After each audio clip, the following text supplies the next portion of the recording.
War doesn't always end when the fighting stops. In 1945, World War II is over, but for Finland, the scars are just beginning. Forced to surrender Karelia to the Soviet Union, families are uprooted overnight. Homes are abandoned. Lives are erased. For many, the war never truly ends. One of them is Aatami Korpi. Aatami returns to the land that once held everything he loved. His wife, his 2 young sons. All that remains now is splintered wood from their ruined home. With his loyal dog beside him, Aatami carries those broken boards like a sacred burden.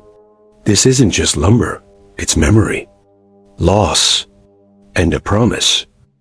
He doesn't beg for mercy. He doesn't cry. He rebuilds. But thousands of miles away, in a frozen Siberian prison, a door opens. A Soviet commander named Igor Draganov is set free. Known among men as a butcher, among whispers as Koschai, Draganov is a relic of cruelty forged in war. A KGB officer knows exactly who he is and what he's done. Years ago, Draganov slaughtered Aatami's family.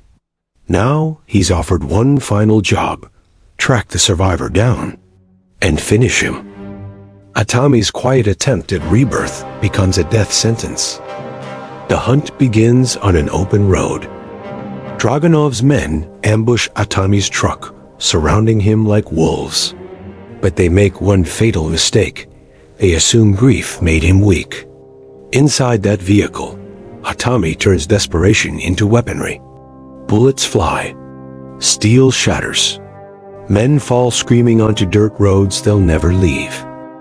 For the first time in years, Aatami sees the face of the man responsible for his misery. And Draganov smiles. The chase erupts into something savage.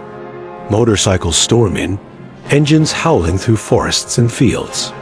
Aatami answers with brutal precision, crushing skulls, blowing bodies apart, using the land itself as a blade. His dog never leaves his side. Loyalty in a world that forgot mercy. Then the sky joins the slaughter. Fighter jets scream overhead, turning the ground into a killing zone. Aatami ducks into a barn, but when the explosions stop, he doesn't hide. He hunts back. Using the very wood he carries for rebirth, he rigs traps that tear steel from the sky. One jet crashes in flames.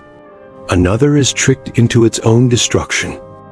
But war always collects its price. A final strike sends Aatami's truck over a cliff, dog, wood, and all plunging into icy water.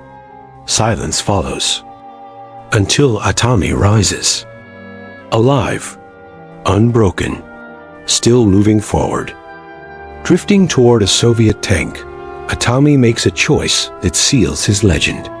He loads it with explosives and drives straight toward the border and toward Draganov. Fire erupts. Steel collapses. The tank dies at the borderline, and Aatami is captured alive. Draganov wants him conscious. On a train to Siberia, Draganov beats him not just to punish him, but to remind him of the past.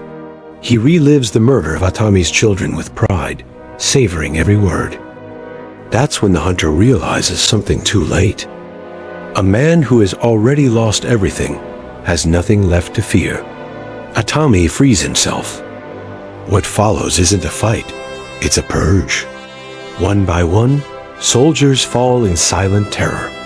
Steel flashes. Bone snaps. Blood paints the train. When Aatami reaches Draganov again, there are no speeches left. Only judgment. In their final confrontation, fate itself intervenes. A missile meant for war becomes an instrument of revenge. A single move turns escape into annihilation, and Draganov's legacy ends in fire. At dawn, Aatami crosses back into Finland. This time, no one hunts him. A border guard recognizes the man he is and salutes him. With his dog beside him and his wood recovered, Aatami returns home. Neighbors arrive, tools in hand. No words needed. Together, they begin to rebuild not just a house, but a future stolen by war. Because Sisu isn't about revenge. It's about endurance. And some men don't break. They endure long enough to end the nightmare themselves.